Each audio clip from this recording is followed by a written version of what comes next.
एक बार दो जैन मुनि थे, एक व्रत था, जा रहे थे,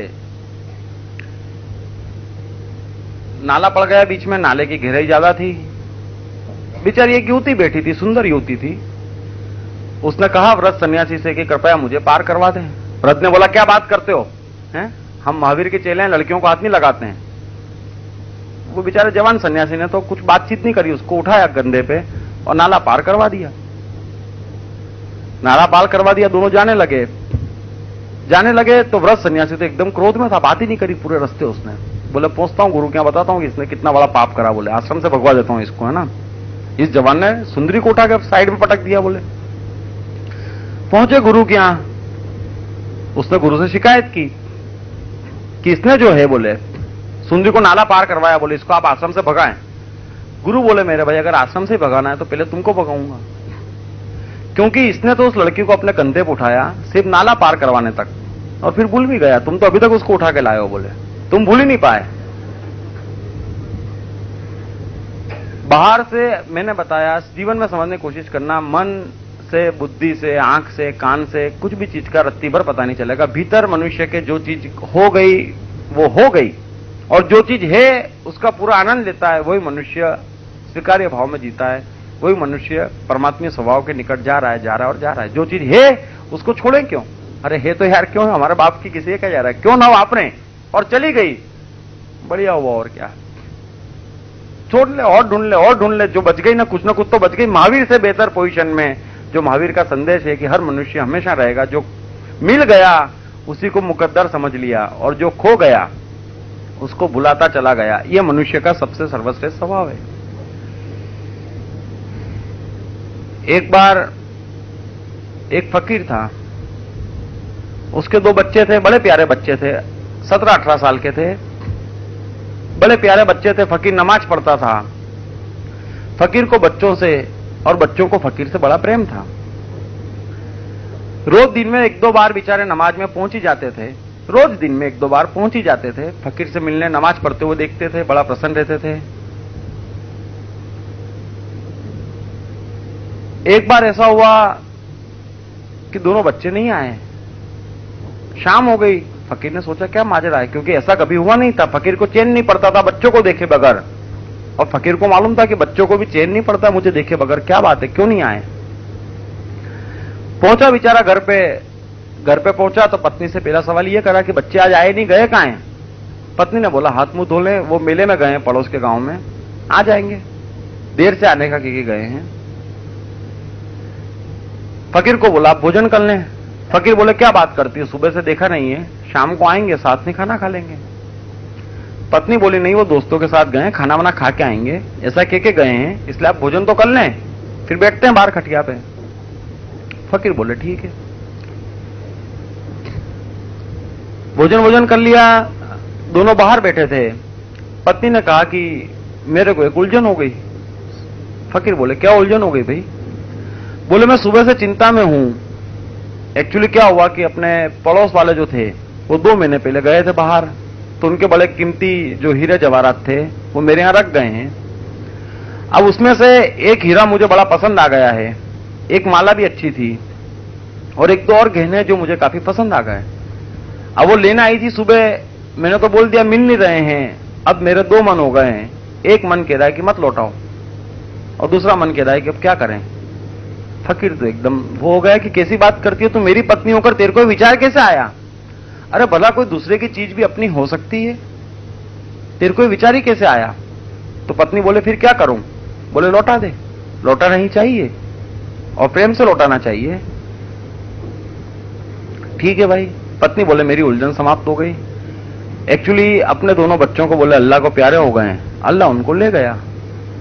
फकीर तो तुरंत बैठ गया और ऊपर की तरफ हाथ करके बोले कि हे अल्लाह तेरी बड़ी मेहरबानी है, बड़ा कृपालु है तू, तुमने तेरे खजाने के 2 कीमती हीरे मेरे यहां 17-18 साल के लिए रखे। कौन रखता है?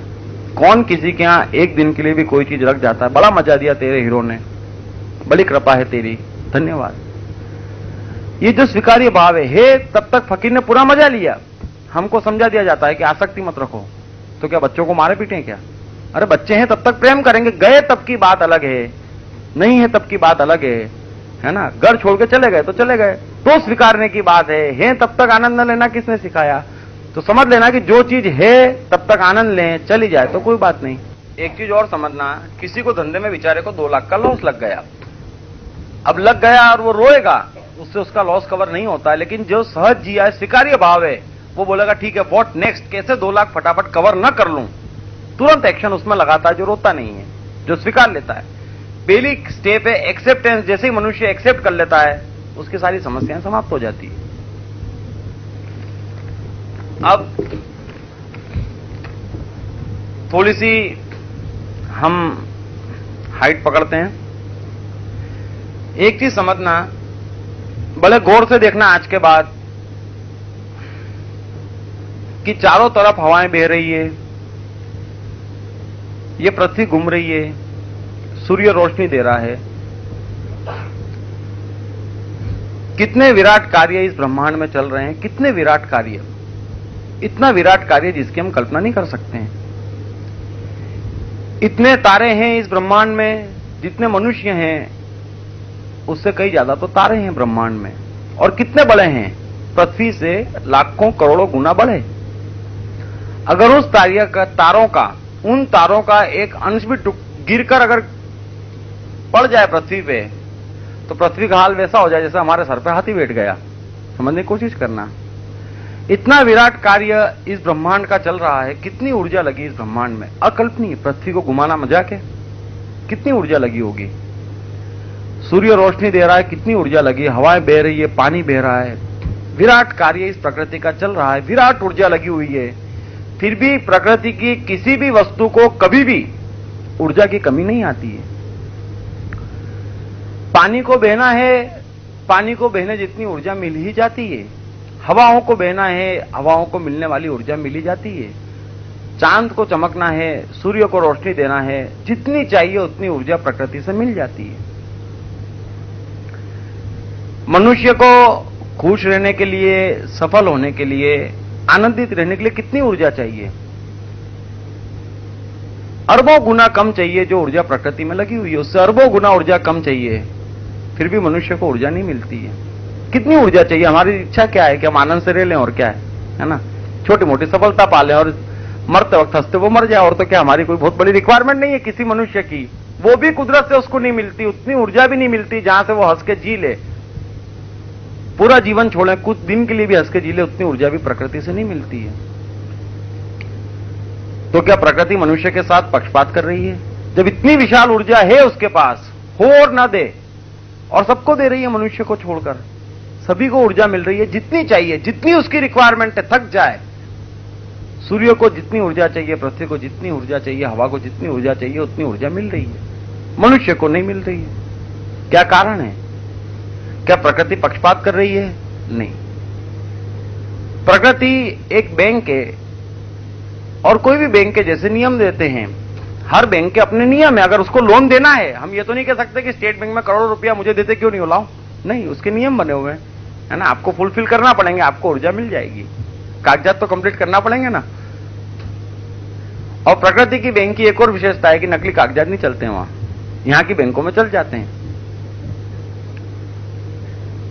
क्योंकि पूरी दुनिया नकली कागजात बना रही है, इसलिए प्रकृति उनको पीट देती है, और कोई कारण नहीं है। प्रकृति तो देने ही बैठी है। कितनी ऊर्जा चाहिए मनुष्य को, इतनी छोटी ऊर्जा चाहिए मस्त रहने के लिए, वो भी प्रकृति से नहीं मिलती है।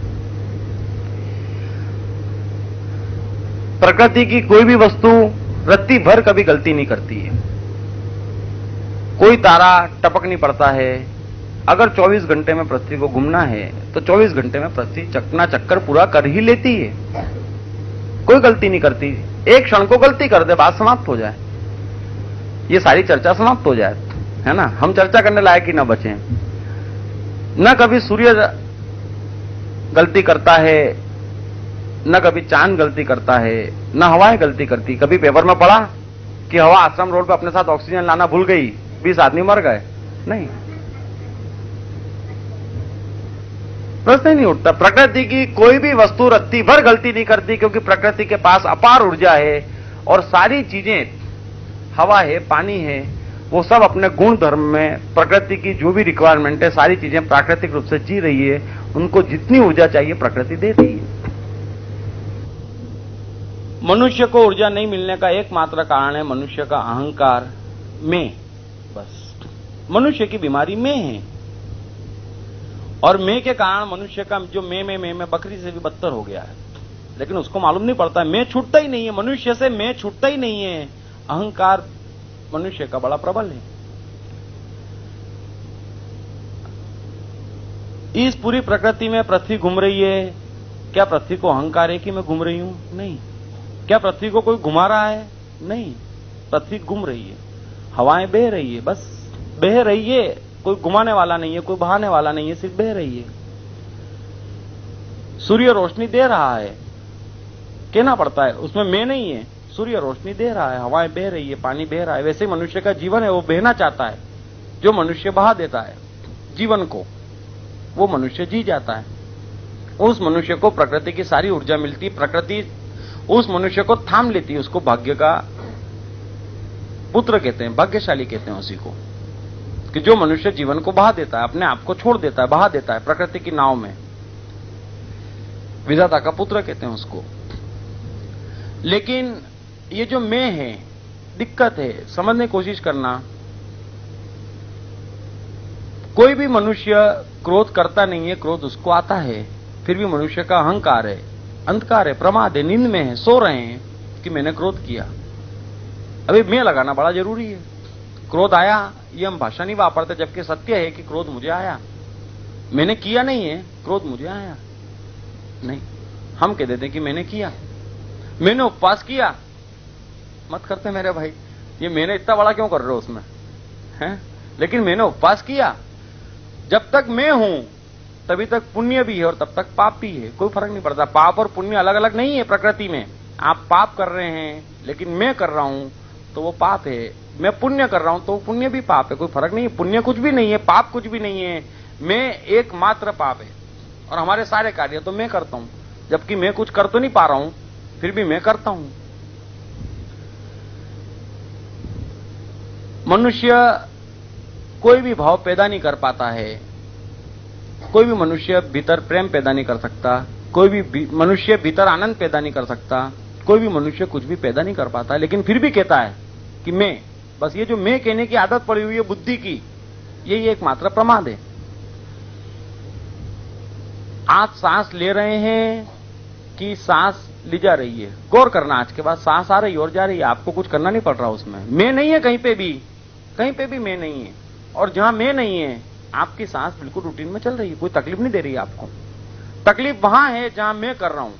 फिर चाहे आप मैं उपवास कर रहे हैं, चाहे मैं ऑफिस में बैठा हूं, चाहे मैं मैच खेल रहा हूं, चाहे मैं मंदिर जा रहा हूं, चाहे मैं पाप कर रहा हूं, चाहे मैं क्रोध कर रहा हूं, मैं करेंगे प्रकृति से मार पड़ेगी। क्योंकि सांस आप नहीं ले रहे हैं, सांस आ रही है और जा रही है। अभी मैं बोल रहा हूं और आप सुन रहे हैं, क्या आप सुनने का प्रयत्न कर रहे हैं? नहीं, ऑटोमेटिक मैं बोल रहा हूं, आपके कान में आवाज आ ही रही है। रत्ती भर कोई आदमी नहीं कह सकता कि मुझे सुनने में तकलीफ आ गई यार, नहीं, ऑटोमेटिक है, सिंपल। जहां मैं नहीं है, जो कार्य में आप दखलंदाजी नहीं कर रहे हैं, कुछ कर ही नहीं रहे हैं, वो कार्य आपका स्मूथ चल रहा है। आप भोजन करते हैं, भोजन पचता भी है, खून भी बनता है, क्या आप कुछ करते हैं उसके लिए? नहीं करना, भोजन पचना बंद हो जाएगा। जहां मैं आ जाएगा, ये सारे कार्य हो रहे हैं, प्रकृति की लीला चल रही है। पूरी की पूरी प्रकृति की अपार ऊर्जा आपको भोजन करने में, भोजन पचाने में मिल रही है। भूख भी मनुष्य को लगती नहीं है, भूख भी आती है।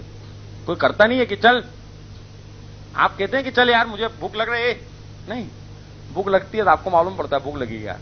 आप ये थोड़ी कहते हैं चल भूख लग, नहीं, आपके हाथ में नहीं है। सारी चीजें हो रही है, लेकिन लगता है कि मैं कर रहा हूं। बस सारी चीजें हैपनिंग है। इस पूरी प्रकृति में डूइंग है ही नहीं, रत्ती पर डूइंग नहीं है। आप देख रहे हैं कि आपको दिख रहा है। जीवन में गौर करना, आपको दिख रहा है, आप देख थोड़ी रहे। कुछ भी नहीं कर सकते आप, सारी चीजें हैपनिंग है। फिर भी मनुष्य का मन है, मनुष्य का अहंकार है कि मैं कर रहा हूं, और जैसे ही मैं कर रहा हूं कि मैं मर रहा हूं। अलग अलग नहीं है।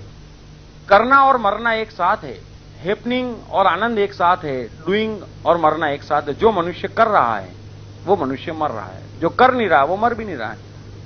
कर्म एकमात्र पाप है।